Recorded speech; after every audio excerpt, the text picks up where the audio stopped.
Reading 1, I Will Not Deny by Alice Walker. I will not deny my lips, their smile.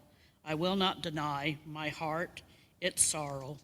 I will not deny my eyes, their tears. I will not deny my hair, the wilderness of my age.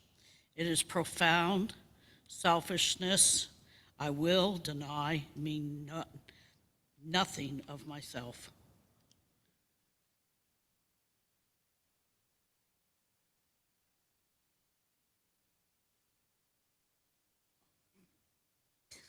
Reading to Isaiah 55, 1-9.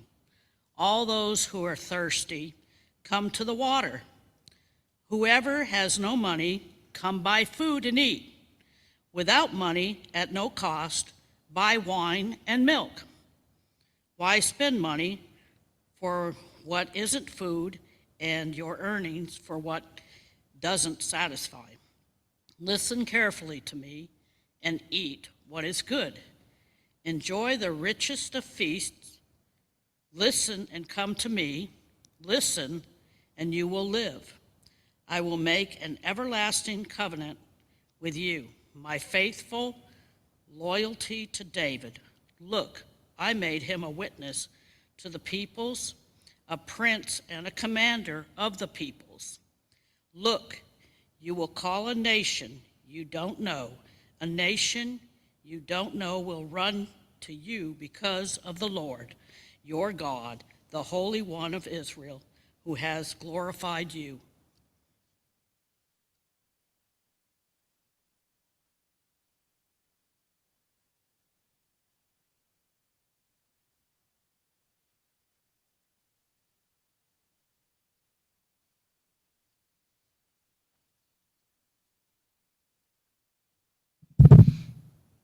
Hello, friends.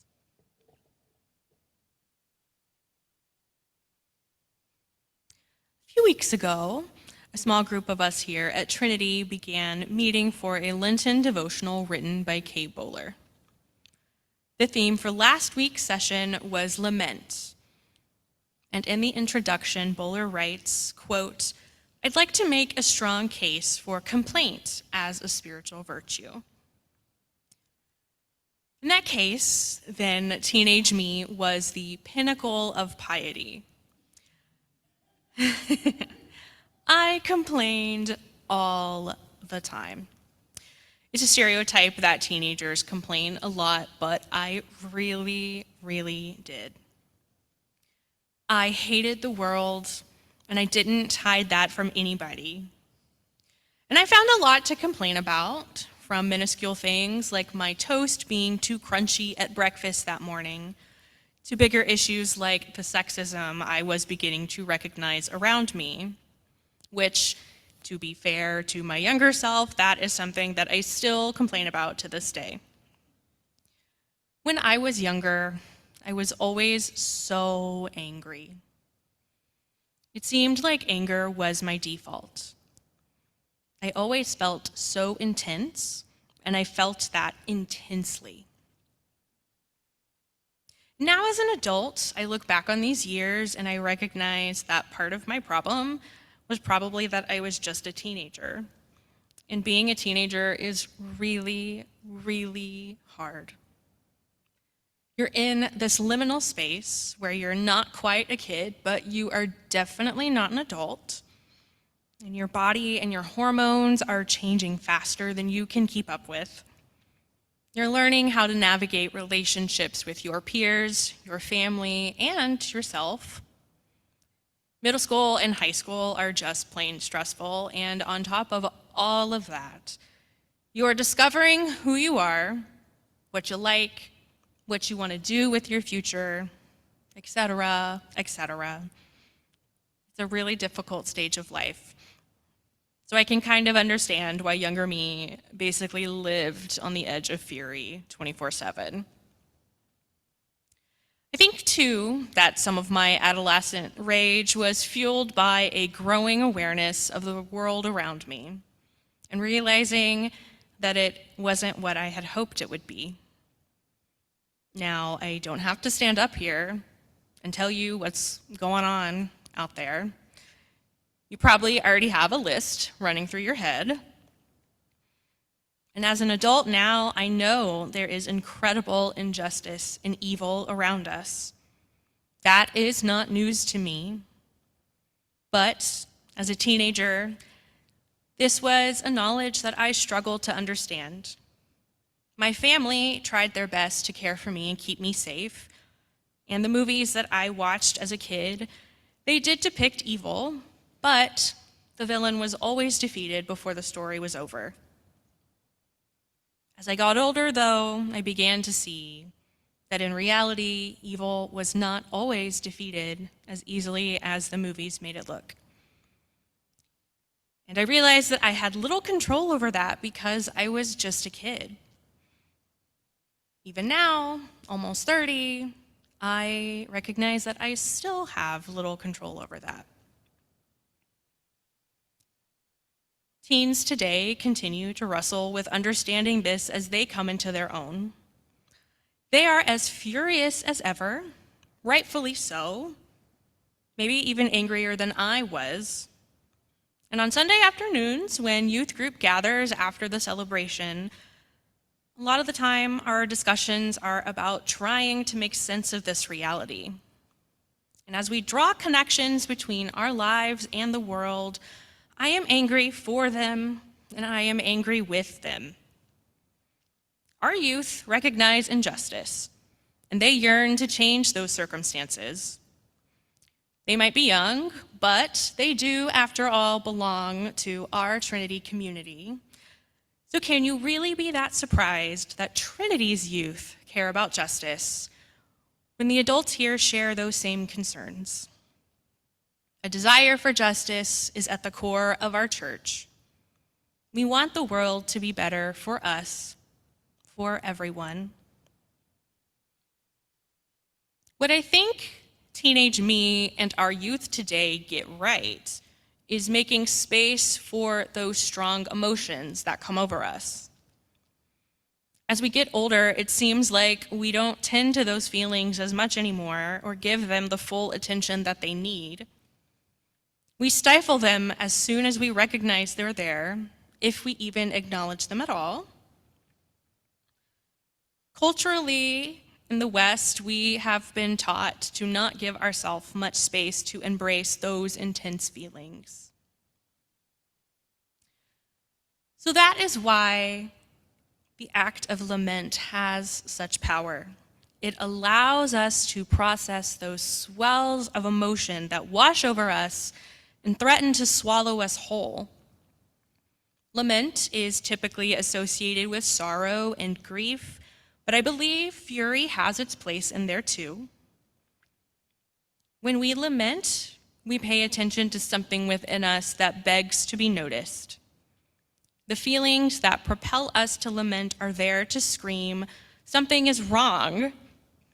They cry out, "Something is not right. This is not how it should be."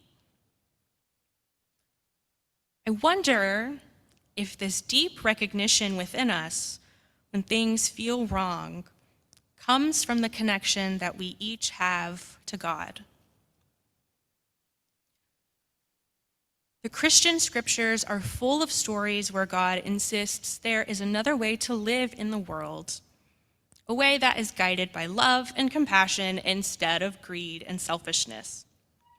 And if we draw truth from these scriptures, then we can see that God grieves over pain and injustice.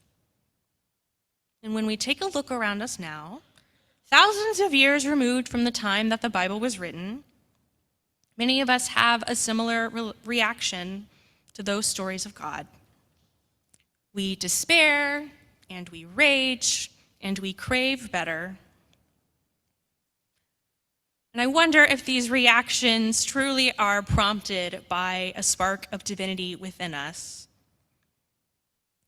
from the tie between us and God. The last few weeks in service, we have heard from Luke's gospel. But when I looked at the lectionary readings for today, I chose to go with a reading from the Old Testament instead. This passage from Isaiah is one of the biblical examples of God showing that there is a healthier, safer way to exist in the world. God invites the ancient Israelites to a new kind of life, one where everyone is welcomed to a feast, one where physical needs of the people are satisfied. Each person is fed and given water, invited to eat until they are full. There is an abundance for all. No one fights over resources or harms others to get what they want. Money does not determine whether or not a person can access what they need. God encourages the Israelite people to enjoy the goodness of what is around them. You could live like this, God says. Your ways are not my ways, and they do not have to last forever. You could live like this. And these descriptions of feasts and enjoyment almost feel out of place during the Lenten season. For many folks, Lent is a time of sacrifice, and common practices include giving something up, like a bad habit or a food, or otherwise restraining the self, sometimes to the point of what seems like punishment for just being human. Yet, in this Isaiah passage, God says, eat, drink, rest, soak in the goodness of life. I worry a little that this message of welcoming the good around us might sound like it contrasts with what I've said so far about lamenting.